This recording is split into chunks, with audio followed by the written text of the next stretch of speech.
ये अलग बात है अजय जी, हम किसी दूसरे मुद्दे पर चर्चा कर रहे थे, लेकिन अब जब यहाँ पर ये एनकाउंटर हुआ है, इस पर आप क्या कहेंगे? ये सिलसिला लगातार जारी है, थमा नहीं है। देखिए, जो मुद्दा था, खैर वो जय बजरंगबली और बजरंग दल, वो तो छोड़िए, लेकिन कोई भी अपराधी हो, कहीं भी हो, वो किसी भी जात का हो, धर्म का हो, किसी भी पार्टी का हो, अपराधी तो अपराधी होता है। अगर सरकार एजेंडा बनाकर काम करे कि अपराधियों को मारना है तो कोई मुश्किल काम नहीं है। लेकिन ये एजेंडा बनाया हुआ था नहीं, सरकार ने एक लिस्ट जारी करी। हाँ। लिस्ट कब जारी करी? जब दबाव पड़ा चारों तरफ से, एक तालिबानी अंदाज में हत्या हुई थी पीछे ये एनकाउंटर करके, और उसके बाद हमने कहा कि भाई जो भाजपा में अपराधी हैं 25 से 50 के बीच में, जिनके खिलाफ 40 से लेके 102 तक मुकदमे दर्ज हैं, सांसद हैं, विधायक हैं, पूर्व सांसद हैं, पूर्व विधायक हैं, उनके ऊपर बुलडोजर और एनकाउंटर कब चलेगा?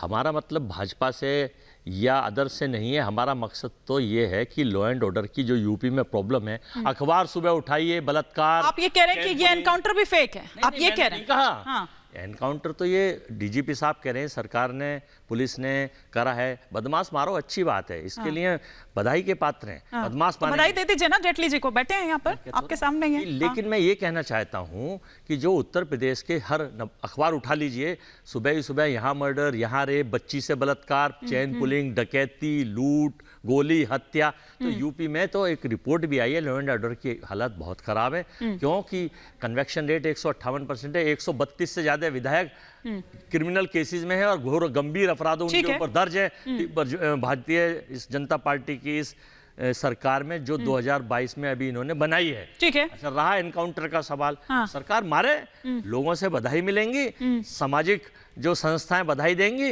लेकिन एजेंडा ना चलाए। एजेंडा चला रहे हैं क्या राजीव जेटली जी आप? उसको एक सेकंड खत्म कर दूं।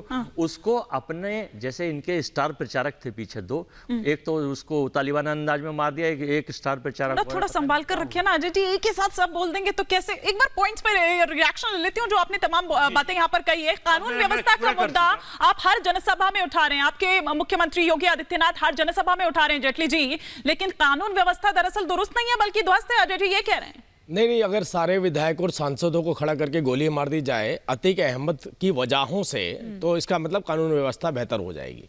देखिए, ये पहले जब आपने देखा कि एनकाउंटर हुआ तब इन्होंने जातियों के धर्म का नाम दिया, पहले ये जाति का नाम देते रहे। इन्होंने हर एनकाउंटर को, हर माफिया को, हर गुंडे को, हर आतंकवादी को किसी न किसी धर्म और जाति से जोड़ करके वो जो लॉ एंड ऑर्डर की जो व्यवस्था थी, जो योगी जी के राज में बेहतर हो रही है। और आप तो मैं कहता हूँ उत्तर प्रदेश के अंदर जाकर के पूछिए, हो सकता है कि राजनीतिक मजबूरियां किसी की हो सकती है, किसी राजनीतिक पार्टी में रह करके वो इस बात का खंडन करे, लेकिन ये एहसास तो हर राजनीतिक पार्टी को है कि आज मैं खुली हवा में मैं सांस ले सकता हूं। मुझे मालूम है उत्तर प्रदेश कैसा हो गया। उत्तर प्रदेश के अंदर कानून व्यवस्था जो है वो देश के अंदर चर्चा का विषय है, केवल उत्तर प्रदेश के अंदर नहीं, पूरे देश के अंदर। और ये देखिए, अब तो ये सफाया शुरू हो गया है।